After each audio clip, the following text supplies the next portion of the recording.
It's a ton of fun, and I think the one thing with Gozo is even though he's nowhere near the final product that he will become, he's a willing learner. And oftentimes I think when you have young players come into the first team, they think they've already made it.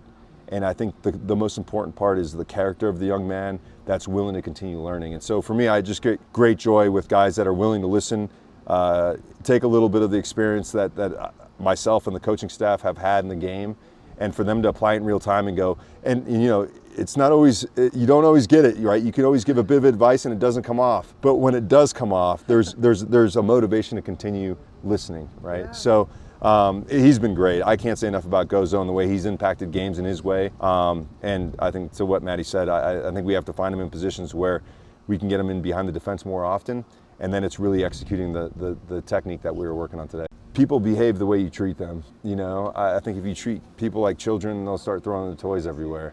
And I believe if you treat them like men that they are, they'll learn, especially having guidance in the locker room with guys like Rafa, guys like Emeka, guys like Justin Glad that carry themselves in a certain way.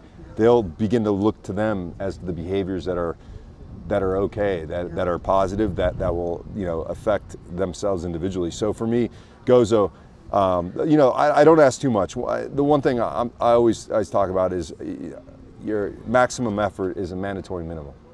Maximum effort. And I think you see in the minutes that Gozo plays, you know, he doesn't make mistakes from a lack of effort, that's for sure. And I feel like that's always the breeding ground to build upon. And I think you can look back to Luna when he first got here. He was hesitant to work defensively for the team. He's a really one-sided player. He's now doubled down on his work, become our best defender from the front, scores all the goals for our team. And so it's just a beautiful place from a coaching perspective to have players that are willing to work really hard for the team, work really hard for themselves, and then again, they end up making the difference in their lives. No one else does.